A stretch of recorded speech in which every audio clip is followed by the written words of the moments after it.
आज भारतीय जनता पार्टी देश के अंदर जो 6 कार्यक्रम करती है प्रतिवर्ष, भगवान दास जी ने भी बताया, उनमें से एक कार्यक्रम है। जैसे 6 कार्यक्रमों में एक कार्यक्रम बाबा साहब अम्बेडकर की 14 अप्रैल को जन्म जयंती पर होता है, तो जो हमेशा बूथ लेवल पर प्रतिवर्ष हम कार्यक्रम करेंगे, ऐसे 6 कार्यक्रम हैं। तो डॉक्टर श्यामा प्रसाद मुखर्जी की जन्म जयंती से लेकर आज का जो दिन है, ये उनके बलिदान दिवस है। आप सभी बूथ के कार्यकर्ताओं को, हमारे शुभचिंतकों को, समाज के प्रमुख लोगों को आज ये बताने में मुझे बड़ा गर्व है कि जिस भारतीय जनता पार्टी आज जो दुनिया का सबसे बड़ा राजनीतिक दल है, ये यहां तक पहुंची कैसे। आजादी के बाद जब पहली सरकार बनी, नेहरू जी प्रधानमंत्री बने। पहली सरकार बनने के बाद उस सरकार में डॉक्टर श्यामा प्रसाद मुखर्जी उद्योग मंत्री थे। सरकार बनी बाबा साहब अम्बेडकर के संविधान में। नेहरू जी ने ये प्रावधान किया कि जम्मू कश्मीर के अंदर जो भारत का संविधान बाबा साहब अम्बेडकर ने बनाया, ये संविधान जम्मू कश्मीर में लागू नहीं होगा।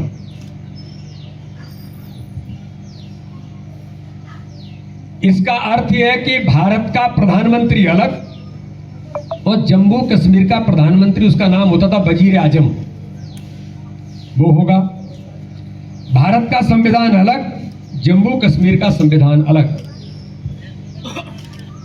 और भारत का तिरंगा अलग, जम्मू कश्मीर का झंडा अलग।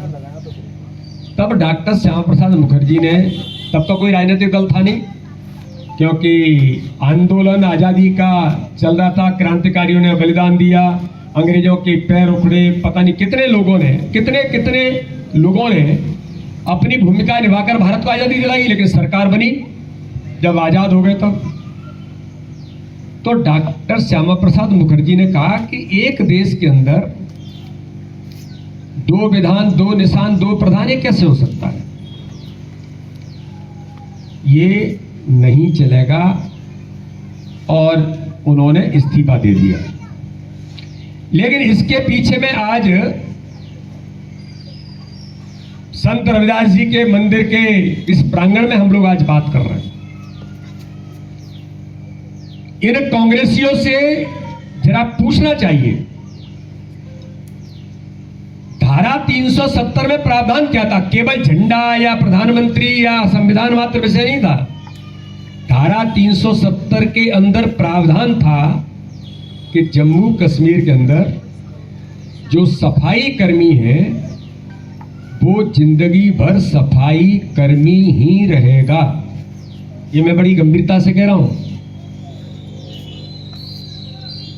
ऑन रिकॉर्ड संविधान में धारा 370 में प्रावधान था कि मैं सफाई कर्मी हूं, तो मेरा बेटा और बेटी कोई बहुत अच्छा मेहनत करके, पढ़ लिख करके, योग्यता के आधार पर आगे बढ़ना चाहता है, तो धारा 370 ये कहती थी कि जम्मू कश्मीर में आप पढ़ लिख करके कुछ नहीं पद पा सकते, न नौकरी कर सकते, न कहीं जा सकते। अगर आपको कहीं नौकरी करना है, अगर आपको कुछ और स्थान पाना है, तो जम्मू कश्मीर की नागरिकता छोड़नी पड़ेगी। ये धारा 370 के अंदर प्रावधान था।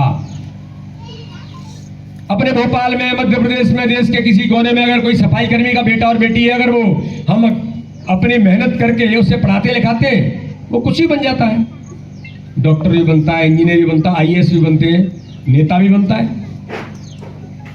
लेकिन जम्मू कश्मीर के अंदर नेहरू जी ने उस समय जो धारा 370 लगाई थी, उसमें ये व्यवस्था थी कि सफाई कर्मी का बेटा जिंदगी भर सफाई कर्मी ही रहेगा। तब डॉक्टर श्यामा प्रसाद मुखर्जी ने कहा, यह भारत के अंदर कैसे हो सकता है? ये मेरे भाई और बहन, इनके अधिकारों पर आप कैसे प्रहार कर सकते हैं। अरे योग्यता के आधार पर व्यक्ति आगे बढ़ता है। लेकिन जब ये नहीं माना गया तो उन्होंने इस्तीफा दिया। इस्तीफा देकर के आंदोलन प्रारंभ कर दिया और उसी दिन से ये तैयारी हो गई कि अब भारत के अंदर एक अलग राजनीतिक दल बनाना है। तब जनसंघ की स्थापना हुई और डॉक्टर श्यामा प्रसाद मुखर्जी ने उस कानून को तोड़ा, जेल के अंदर गए। और आज मैं सभी कार्यकर्ता भाई और बहनों और मेरे शुभचिंतक जो इस क्षेत्र के लोग हैं उनको बताना चाहता हूं कि डॉक्टर श्यामा प्रसाद मुखर्जी की हत्या जेल के अंदर कर दी गई। यानी धारा 370 के लिए एक देश के अंदर 2 विधान 2 निशान 2 प्रधान, उसके लिए ये नहीं चलेगा। और मेरे सफाई कर्मी भाई और बहनों के अधिकार के लिए डॉक्टर श्यामा प्रसाद मुखर्जी ने कानून को तोड़ा था, उनकी हत्या जेल के अंदर कर दी गई। जनसंघ बन गया था, जनसंघ की यात्रा शुरू हुई और 1980 में ये यात्रा भारतीय जनता पार्टी में बदली। जब अटल बिहारी वाजपेयी प्रथम अध्यक्ष बने, मुंबई में अधिवेशन था, तब अटल बिहारी वाजपेयी जी ने उस समय कहा था कि अंधेरा छटेगा, सूरज निकलेगा और भारत के अंदर कमल खिलेगा। और आज मुझे ये बात बताने में आपको गर्व है कि जिस संकल्प के लिए डॉक्टर श्यामा प्रसाद मुखर्जी ने बलिदान दिया था धारा 370 के लिए, मेरे सफाई कर्मी भाई और बहनों के अधिकार के लिए, आज हम गर्व से कहते हैं जब अटल बिहारी वाजपेयी जी पहली बार प्रधानमंत्री बने थे कि मेरी सरकार अगर बहुमत में होती, क्योंकि एनडीए की सरकार बनी थी और सबने मिलकर के बनाई थी, उसमें अन्य दल भी थे, तो उन्होंने कहा था कि मेरी सरकार अगर बहुमत की सरकार होती तो सबसे पहले मैं डॉक्टर श्यामा प्रसाद मुखर्जी के उस संकल्प को पूरा करता और धारा 370 हटाता। उस धारा 370 के कारण से ही जम्मू कश्मीर के अंदर जो आतंकवाद का जो जननी थी वो धारा 370 थी। मैं जब विद्यार्थी परिषद में काम करता था, भगवान दास जी को भी याद होगा और हो सकता है कि जो उस मुकेश जी को याद होगा, जब सेफ कश्मीर का नारा दिया था, जब कश्मीर के अंदर हमारी माताओं बहनों पर जिस प्रकार से आक्रमण हुए थे, कश्मीर के अंदर लोगों को आतंकवाद का, पाकिस्तान प्रेरित आतंकवाद ने पूरे कश्मीर को नेस्तनाबूद कर दिया था, तो कश्मीर बचाओ का नारा दिया था। तब हम लोग उधमपुर तक पहुंचे थे उस समय और ये कहा था कि जहां हुए बलिदान मुखर्जी वो कश्मीर हमारा है।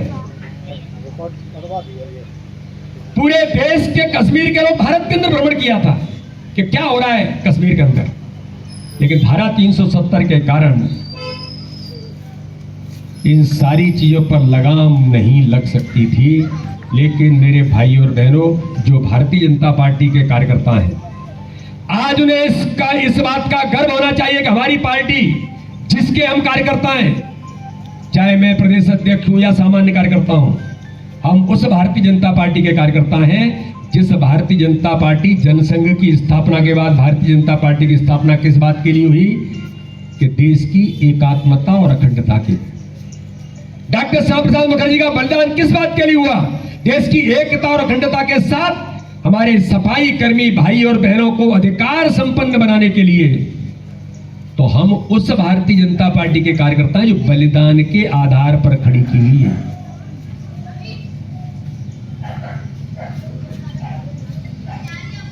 और आज इस बलिदान दिवस पर मुझे बताने में गर्व है कि प्रधानमंत्री नरेंद्र मोदी जी की 2014 में सरकार जब बनी, सरकार बनने के बाद प्रधानमंत्री नरेंद्र मोदी जी ने कहा कि डॉक्टर श्यामा प्रसाद मुखर्जी का संकल्प हम पूरा करेंगे। और आज हमें गर्व है कि जब देश के अंदर धारा 370 पर बहस चली और कहा गया कि धारा 370 हटेगी, कांग्रेस से लेकर के ओवैसी जैसे सांसद लोकसभा में खड़े हो गए। मैं प्रत्यक्षदर्शी हूं। 2019 के अंदर जब बहस हो रही थी संसद में, तो ओवैसी ने कहा था कि मोदी जी, अमित शाह जी, अगर धारा 370 हटेगी तो भारत टूट जाएगा, अगर धारा 370 हटेगी तो कश्मीर जल जाएगा। तो मैं आज आप सभी कार्यकर्ताओं को बताना चाहता हूं कि नेतृत्व सक्षम होता है तो क्या होता है, संकल्प जब अडिग होता है तो क्या होता है। अमित शाह जी देश के गृह मंत्री थे, उन्होंने खड़े होकर के कहा कि ओवैसी जी मैं आपसे पूछना चाहता हूं, इस भारत के अंदर अपने संविधान में यहां बैठे हुए जो सांसद इनमें से कोई एक आध ऐसा भाई बहन भी होगा जो हमारे अनुसूचित जाति जनजाति ऐसे क्षेत्रों में जिसका जो सफाई कर्मी का भी काम करता रहा होगा, लेकिन आज वो सांसद बनकर के बैठा होगा। मैं पूछना चाहता हूं वैसे आपको कि क्या जम्मू कश्मीर के अंदर सफाई कर्मी का बेटा जिंदगी भर सफाई कर्मी रहेगा? मैं इसका जवाब चाहता हूं। ओवैसी के पास जवाब नहीं था। क्या ऐसी धारा भारत के संविधान में रहनी चाहिए? क्या बाबा साहब अम्बेडकर की मूल भावना को, जो बाबा साहब अम्बेडकर ने कहा था कि धारा 370 नहीं चलेगी, उन्होंने विरोध किया था, लेकिन नेहरू जी नहीं माने थे। तब अमित शाह जी ने कहा था कि सुनो ओवैसी, धारा 370 हटेगी और मैं एक बात आपको याद दिला देना चाहता हूं कि न तो भारत टूटेगा और न कश्मीर जलेगा, लेकिन एक बात सुन लो, भारत का विरोध करने वाले लोग संसद में नहीं जेल के सींचों के अंदर होंगे। वो ओवैसी जी आज पाकिस्तान को गाली दे दे करके विदेशों में घूम रहे हैं। ये सक्षम नेतृत्व के आधार पर होता है। तो ये जो भारतीय जनता पार्टी का कार्यकर्ता आज बूथ पर एक कार्यक्रम कर रहा है, हम उस भारतीय जनता पार्टी के कार्यकर्ता। एक बात आज के इस समय में और याद दिलाना चाहता हूं, जिस चित्र पर आपने माल्यार्पण किया, पंडित दीनदयाल उपाध्याय, भारत के प्रधानमंत्री नरेंद्र मोदी जी प्रधानमंत्री बनने के बाद जब उनके गांव में गए, जहां पर वो जिस गांव के रहने वाले थे, और उस गांव में जब गए और उन्होंने देखा एक छोटा सा ऐसे जो हमारा मंदिर बना है, ऐसे एक छोटा सा स्मारक है, वहां एक चित्र लगा है। उस चित्र को घूमते हुए वो देखते हैं और प्रधानमंत्री जब वहां खड़े हो जाते हैं, प्रधानमंत्री की आंखों में आंसू आ जाते हैं और वो थोड़ी देर वहां खड़े रहते हैं। पूरा देश, दुनिया का मीडिया देखता है कि प्रधानमंत्री भावुक क्यों हो गए।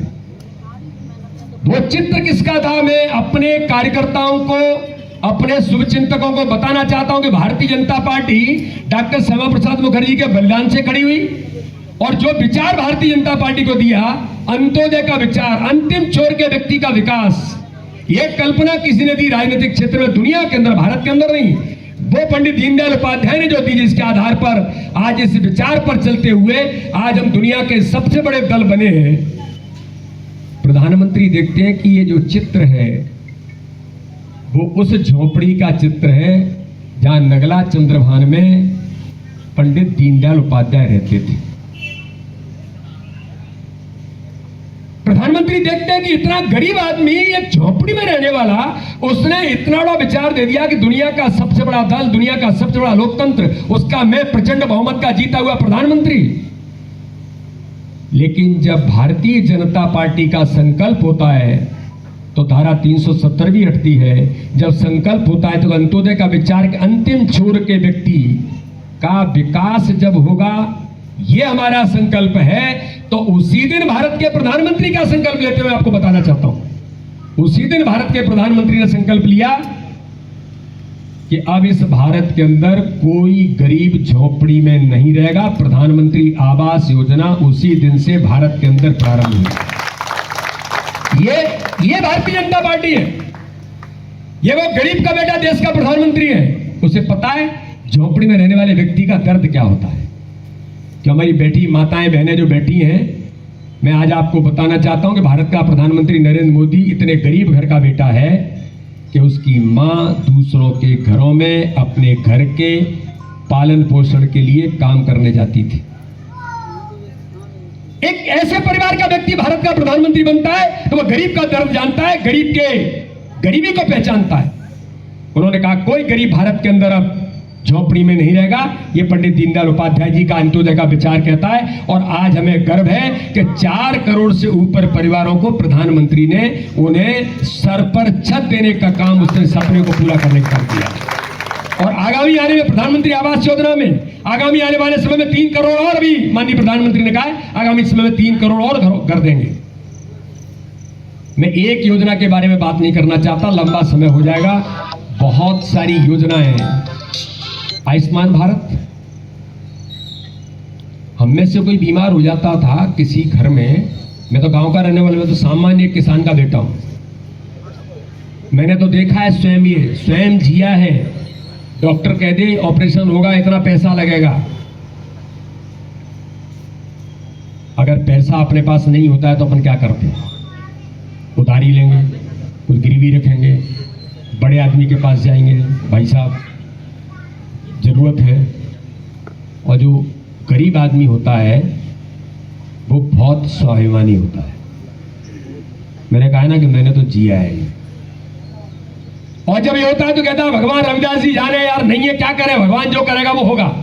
आदमी की जिंदगी चली जाती है, पैसा नहीं होता है और उसका इलाज नहीं होता है।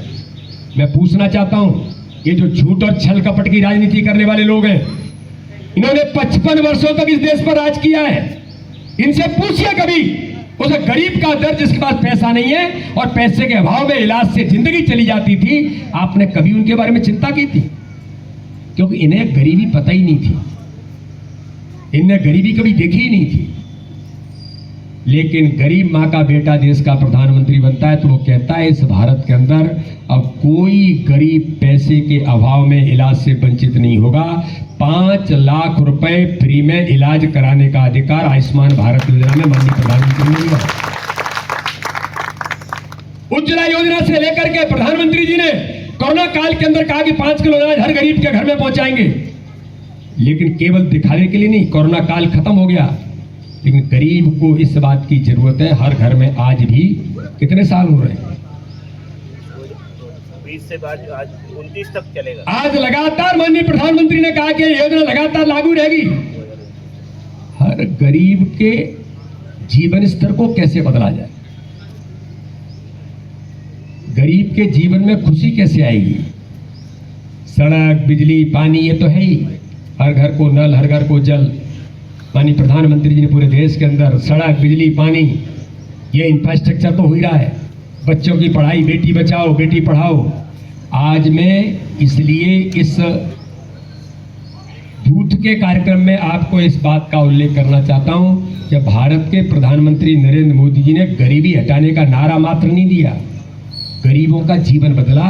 गरीबों के जीवन स्तर में खुशी कैसे आएगी? मकान है, हमें खुशी, हमारा सपना है हमारा ही मकान हो। घर में गैस कनेक्शन होता था, ऐसा कहते थे कि किसी घर में गैस कनेक्शन बड़ा आदमी है। मुझे ध्यान में कि मैं जब संगठन मंत्री था तो हमें कार्यालय के लिए गैस कनेक्शन चाहिए तो वो सांसद देंगे, विधायक देंगे, वो कूपन मिलते थे, कूपन ब्लैक में बेचते थे लोग। लेकिन आज प्रधानमंत्री मोदी जी ने कहा कि इस जीवन स्तर के बदलाव में मेरी माताएं बहनें लकड़ी पर खाना बना करके, मैंने भी माँ को देखा है खाना बनाते हुए, कितना धुआं जाता है उसके शरीर में गर्मियों में, लेकिन लगी है बेचारी, लेकिन दर्द किसने देखा? तो प्रधानमंत्री ने कहा अब कोई गरीब माँ लकड़ी पर खाना नहीं बनाएगी, हर घर को फ्री में गैस कनेक्शन देने का काम करेंगे। 13 करोड़ परिवारों को फ्री में गैस कनेक्शन देने का काम किया। और आज आंकड़े कहते हैं कि भारत के अंदर 27 करोड़ लोग गरीबी रेखा से ऊपर आ, गरीबों का जीवन बदल रहा है। ये भारतीय जनता पार्टी की सरकार है, ये प्रधानमंत्री नरेंद्र मोदी जी की सरकार है, ये डॉक्टर श्यामा प्रसाद मुखर्जी और पंडित दीनदयाल उपाध्याय के अंत्योदय के विचार का संकल्प है। इसलिए आज मैं सभी कार्यकर्ता भाइयों और बहनों आपको इसी बात को कहने के लिए आया हूं। और ये कार्यक्रम हर बूथ पर पूरे देश के अंदर है। बूथ हमारा सबसे मजबूत चाहिए। हर बूथ पर संगठन का कार्यकर्ता इन बातों को, कि अब माननीय प्रधानमंत्री ने भी कहा और अभी अभियान चल रहा है कि 5 लाख रुपए का फ्री में इलाज कराने का जो अधिकार दिया है, ये 70 साल से ऊपर के उम्र के लोग जो बच्चे थे, कोई नहीं बचना चाहिए। 70 साल से ऊपर की उम्र जिनकी हो जाती है और किसी का बेटा और बेटी गलती से, वैसे तो मुझे लगता है कि हमारी संस्कृति में बेटा और बेटी ऐसा नहीं करते, लेकिन समय बदला है। अभी मैं पेपर में पढ़ रहा था कि भोपाल के अंदर एक बड़ा आदमी, उसके बेटे पढ़ लिख के तैयार हो गए, बेटे और बहू चले गए विदेश। अब उनकी यहाँ मृत्यु हो गई। अब वो विदेश से मेल से और उससे वो भेज रहे हैं, आ नहीं रहे हैं। अब उनके मन को पीड़ा कितनी होगी कि जिसको मैंने पढ़ा लिखा के तैयार किया, पेट काट करके तैयार किया, वो बच्चा यहाँ है ही नहीं। तो प्रधानमंत्री जी ने 70 साल से ऊपर के जिन लोगों को कष्ट होता है, ऐसे लोगों को 70 साल से ऊपर के जो लोग हैं उन्हें 5 लाख रुपए में फ्री में इलाज कराने का अधिकार प्रधानमंत्री नरेंद्र मोदी जी ने दिया है। और अभी जो अभियान चल रहा है 11 साल का, उस अभियान के अंदर माननीय प्रधानमंत्री ने कहा है कि हमें अब वहां पर अब एक भी 70 साल से ऊपर के उम्र का व्यक्ति नहीं बचना चाहिए जिसे 5 लाख रुपए का फ्री में इलाज कराने का अधिकार नहीं मिले।